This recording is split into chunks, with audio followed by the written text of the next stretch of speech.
Hi, and welcome to this video on Spline Kit Pro. Today we're just going to talk about the inspector a bit and cover some of the options that are in there that really didn't fit kind of into any other video. So let's just go ahead and take a look at that. Now let's go ahead and create us a new spline here. And let's just draw some spline, maybe something like that. And come over here, let's look at info. We're going to have a version number here. It's just the version of the spline. And length, so the length of the spline. It's automatically calculated as you add points, so if you see if I add another point there, it got updated. So it's just information.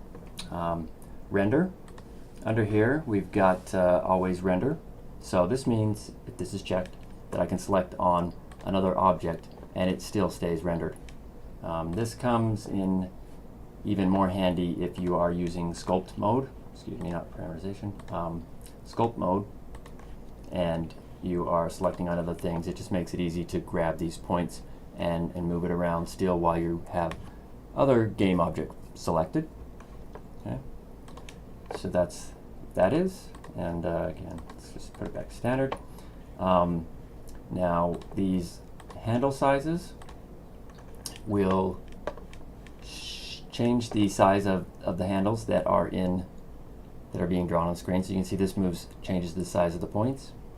Okay, it's maybe even easier to see if you're using sculpt mode, you have these transform handles that will get scaled up and scaled down. Okay, rotation handle size, if we've got a rotation on our spline, so let's just add a rotation, and let's just move this out a little bit and set our blends here a little bit out like that.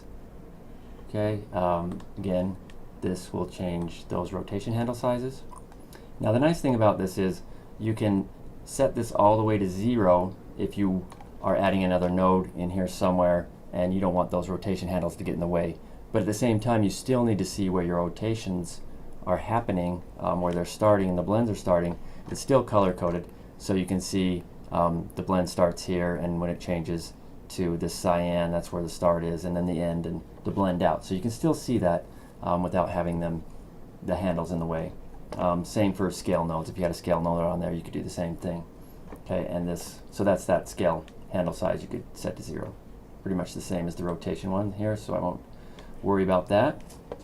Okay, now let's see what else. Let's check out the setup here. Parameterization. There's a few methods for calculating how a curve curves, so to speak. These are just kind of the methods. You could, Google it if you really want to know what the difference between these are, but there's centripetal, uniform, and chordal. You probably just keep this as centripetal and never even worry about it or think about it. But if you want to, feel free to try them out. You'll notice if I select uniform here, if you look at the curve, it changed slightly. It was very hard to see. Might be better to see if I had some more points on here. Helps when you've got like curves or something, a little bit more curves. So if we go back to centripetal, you saw that curve change there. Uniform makes it more like that, and chordal does it a little bit more like that. So again, I just always use centripetal, but feel free to use whichever one you like. Okay, let's see, spline up. Let's go ahead and actually just set this back to standard mode. And again, let's just turn down these handles there. Might as well do the points as well.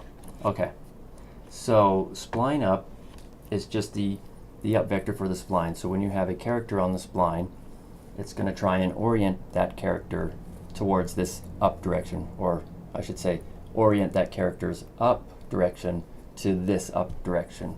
So let's just say we had a skeleton in here, this guy, found him on the asset store here, great little character.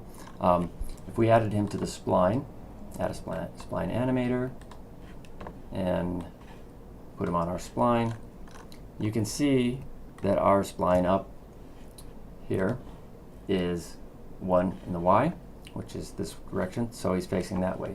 If we were to change this to say 1 in the Z, you can see that he turns and points to the Z axis. So that's our up, and he would animate like that along the spline. So this is useful, you know, sometimes you have a different system that uses a different up or whatnot, or you've kind of made the spline a certain way and you need to change, you know, the up direction for it. That's how you can do that. Okay, let's see. We've covered these auto-manage endpoints before. Again, they are these little points, green points out there at the end, and they control the curvature of the spline near the ends. So if you turn this off, you can come in here and select them and move them around and kind of change the curvature of the spline. Okay, so that's what that is. Probably don't really need to ever turn this off, but if you need to, it's there.